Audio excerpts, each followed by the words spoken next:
Friends, welcome to my channel learn with Rajni. आप सभी को नवरात्रि की हार्दिक शुभकामनाएं। मैंने अपने पिछले वीडियो में आपको अलंकार क्या है और अलंकार के भेद बताए थे।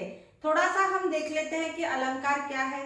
जिस तरह से आभूषण पहनने से शरीर की सुंदरता बढ़ती है, उसी तरह से अलंकारों के प्रयोग से काव्य में सुंदरता बढ़ जाती है। अलंकार तीन प्रकार के हैं: शब्दालंकार, अर्थालंकार, उभयालंकार। शब्दालंकार क्या है और शब्दालंकार के भेद कितने होते हैं, ये मैंने अपने पिछले वीडियो में आपको बताया है। अगर आपने नहीं देखा है तो उसे आप मेरे चैनल पर देख सकते हैं। आज हम देखेंगे अर्थालंकार। अर्थालंकार क्या है? अर्थ के कारण अगर काव्य में सुंदरता बढ़ जाती है तो वहां पर क्या होता है? अर्थालंकार। अर्थालंकार के मुख्यतः भेद है: पहला उपमा अलंकार, दूसरा रूपक अलंकार, तीसरा उत्प्रेक्षा अलंकार, चौथा भ्रांतिमान अलंकार, पांचवा संदेह अलंकार, छठवां दृष्टांत अलंकार, सातवां अतिशयोक्ति अलंकार, आठवां विभावना अलंकार, नौवां अन्योक्ति अलंकार, 10वां विरोधाभास अलंकार, 11वां विशेषोक्ति अलंकार, 12वां प्रतीप अलंकार और 13वां अर्थांतर न्यास अलंकार। हम सभी अलंकार पढ़ेंगे, लेकिन हम सबसे पहले आज पढ़ेंगे उपमा अलंकार। बहुत ही इजी अलंकार है उपमा अलंकार। अगर हमने अच्छे से समझ लिया तो हम बहुत आसानी से कर सकते हैं। और उसके लिए एक ट्रिक भी है।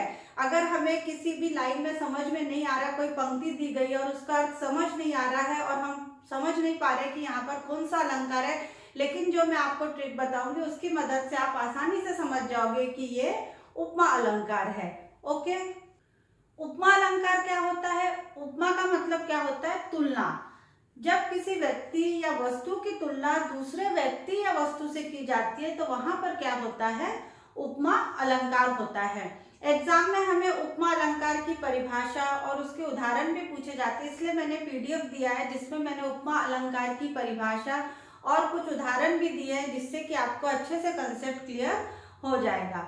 ओके, अब देखिए उपमा अलंकार को हम कैसे समझेंगे कि ये उपमा अलंकार है। उपमा अलंकार को समझने के लिए हमें उपमा अलंकार के जो 4 अंग होते हैं वो भी मालूम होना चाहिए।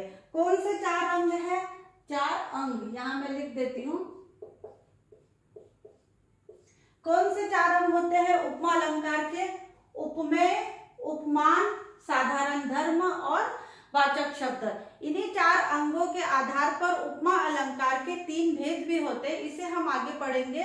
पहले हम ये देखते हैं कि ये 4 अंग क्या है। अगर हमने ये 4 अंग सीख लिए, उपमेय, उपमान, साधारण धर्म और वाचक शब्द, तो हम आसानी से उपमा अलंकार की पहचान कर सकते हैं।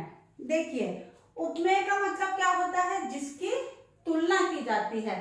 मीन्स किसी भी चीज की अगर हमें तुलना करनी है तो हम जिस वस्तु की या जिस व्यक्ति की तुलना कर रहे हैं वो क्या होता है? जिसकी तुलना की जाती है वो क्या होता है? उपमेय। हम एक उदाहरण से भी समझेंगे। उपमान क्या होता है? जिससे उसकी तुलना की जाए। जिसकी तुलना की जाए वो उपमेय होता है और जिससे उसकी तुलना की जाती है वो क्या होता है? उपमान होता है। और साधारण धर्म क्या होता है? जिस गुण की समानता के कारण तुलना की जाती है। अगर किसी की तुलना हम रंग को देखकर करते हैं, किसी के रूप को देखकर करते हैं, तो जिस गुण के आधार पर तुलना की जाती है, समानता, जिस गुण की समानता के कारण तुलना की जाती है, उसे हम क्या कहते हैं? साधारण धर्म। और वाचक शब्द क्या होता है? जिस शब्द से तुलना प्रकट हो वो वाचक शब्द होते हैं। अगर हमने वाचक शब्द अच्छे से सीख लिया तो फिर हम उपमा अलंकार क्या है ये अच्छे से पहचान सकते हैं। ओके, देखिए मैंने यहाँ पर एक उदाहरण लिया है। अभी नवरात्र भी चल रहे हैं और दुर्गा देवी के दिन है, इसलिए मैंने उदाहरण भी लिया हुआ देवी के ऊपर। देवी का मुख चंद्रमा के समान सुंदर है। अब आप यहाँ पर देखिए, देवी का मुख चंद्रमा के समान सुंदर है। किसकी तुलना की जा रही है यहाँ पर? देवी के मुख की तुलना की जा रही है। तो मुख क्या हो गया हमारा यहाँ पर?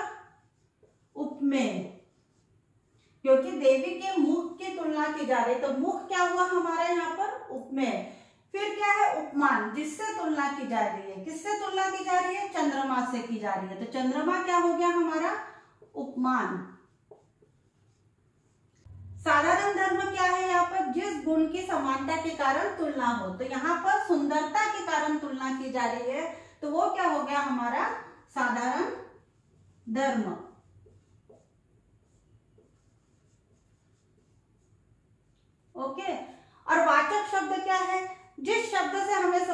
रहा है कि यहाँ पर तुलना हो रही है। तो किस शब्द से हमें समझ में आ रहा है कि यहाँ तुलना हो रही है? समान से। तो ये क्या हो गया? हमारा वाचक शब्द हो गया। अगर हमें समान दिखता हो किसी भी पंक्ति में तो हम आसानी से समझ जाएंगे कि वो हमारा उपमा अलंकार है। और भी ऐसे बहुत से शब्द है जिससे कि हमें समझ में आ जाता है कि ये उपमा अलंकार है। मैं आपको वीडियो के एंड में वो भी बताऊंगी। ये एक ऐसा उदाहरण है जिसकी मदद से हमें अच्छे से समझ में आ जाता है कि उपमा अलंकार क्या है। उपमा अलंकार के और भी बहुत से उदाहरण मैंने लिखे हुए हैं, आप उसे पीडीएफ में देख सकते हैं। ओके, उपमा अलंकार के इन 4 अंगों के आधार पर उपमा अलंकार के 3 प्रकार भी होते हैं। वो 3 प्रकार क्या है, अब हम वो देखते हैं। 3 प्रकार कौन से हैं? पहला है पूर्णोपमा, दूसरा है लुप्तोपमा और तीसरा है मालोपमा।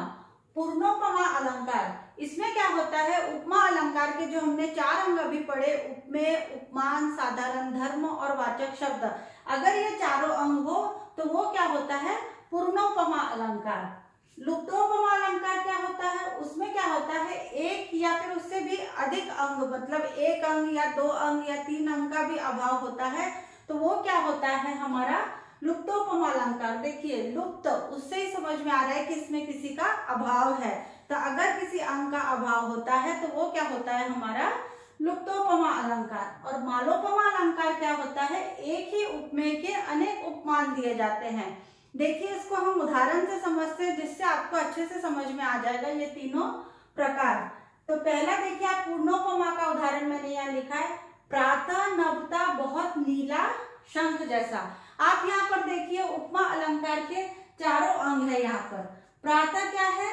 उपमेय है, क्योंकि यहाँ पर प्रातः की तुलना की जा रही है। किससे तुलना की गई? यहाँ पर शंख से, तो वो क्या हो गया? हमारा उपमान। और बहुत नीला, यानी कि साधारण धर्म क्या है? यहाँ पर नीला। और किससे समझ में आ रहा है यहाँ पर कि यहाँ पर तुलना की गई है जैसे, तो ये क्या हो गया? हमारा वाचक शब्द हो गया। तो ये क्या हुआ? हमारा पूर्णोपमा अलंकार। अभी हमने जो देखा था, देवी का मुख चंद्रमा के समान सुंदर है, वो भी क्या है? पूर्णोपमा अलंकार है, क्योंकि वहां पर उपमा अलंकार के चारों अंग है। अब हम देखते हैं लुप्तोपमा अलंकार। एक उदाहरण हम लेंगे जिससे आपको अच्छे से समझ में आ जाएगा कि ये लुप्तोपमा अलंकार है। ओके, लुप्तोपमा अलंकार का मैंने यहाँ उदाहरण लिया है, मखमल के झूले पड़े हाथी सा टीला। अब आप यहाँ पर देखिए, हाथी क्या है? यहाँ पर उपमान है, टीला क्या है? उपमेय है, और ये क्या है? सा हमारा वाचक शब्द है। लेकिन यहाँ पर साधारण धर्म नहीं है, इसलिए ये लुप्तोपमा अलंकार है। क्योंकि क्या है? लुप्तोपमा अलंकार में एक या अनेक अंगों का अभाव होता है। अगर यहाँ पर होता मखमल के झूले पड़े विशाल हाथी सा टीला, अगर यहाँ विशाल दिया होता, विशाल हाथी सा टीला, तो वो क्या होता? साधारण धर्म होता। तो तब यहाँ पर हमारा क्या होता? पूर्णोपमा अलंकार। लेकिन यहाँ पर साधारण धर्म नहीं है, विशाल शब्द नहीं लिखा है, तो ये क्या हो गया? हमारा लुप्तोपमा अलंकार। अब हम देखेंगे मालोपमा अलंकार। इसे भी मैं आपको एक एग्जाम्पल से बताऊंगी जिससे आपको अच्छे से समझ में आ जाएगा। देखिए मालोपमा का मैंने क्या उदाहरण लिया है, काम सा रूप प्रताप दिनेश सा, सोम सा सील है राम महीप का। अब आप यहाँ पर देखिए राम उपमेय है, लेकिन जो उपमान है वो आप देखिए कितने हैं, काम सा रूप प्रताप दिनेश सा और सोम सा सील। यहाँ पर देखिए आप एक ही उपमेय, लेकिन जो उपमान है वो अनेक है, इसलिए ये क्या हुआ? हमारा मालोपमा अलंकार। अच्छे से हम समझ सकते हैं ये तीनों अलंकार को। पूर्णोपमा में हमें चारों अंग मिलेंगे, लुप्तोपमा में एक या उससे अधिक अंग का अभाव होगा, मीन्स वो अंग उसमें लुप्त होगा। और मालोपमा क्या होगी? उपमेय तो एक ही होगा, लेकिन जो उपमान है वो हमारे अनेक होंगे, 2 होंगे, 3 होंगे, ऐसे अनेक उपमान होंगे, तो वहां पर क्या होगा? हमारा मालोपमा अलंकार। कई बार ऐसा होता है कि हमें जो पंक्ति दी जाती है और पहचानने के लिए कहा जाता है कि ये कौन सा अलंकार है, तो हम पहचान ही नहीं पाते। क्यों नहीं पहचान पाते? क्योंकि हमें उस पंक्ति का अर्थ ही नहीं समझ में आता है, जिससे कि हम पहचान ही नहीं पाते कि ये कौन सा अलंकार है। तो उपमा अलंकार को पहचानने के लिए ये शब्द दिए गए हैं। अगर आपको ये शब्द उस पंक्ति में दिखे तो आप समझ जाइए कि ये उपमा अलंकार है। सा, सी, सम, समान और जैसे अगर ये शब्द आपको दिखे तो आप समझ जाइए कि ये उपमा अलंकार है। क्या आप जानते हैं कि महाकवि कालिदास को उपमा अलंकार का सम्राट माना गया है? इसे आप नोट कर लीजिए, जिससे कि आपको हमेशा ध्यान रहेगा कि महाकवि कालिदास को उपमा अलंकार का सम्राट माना गया है।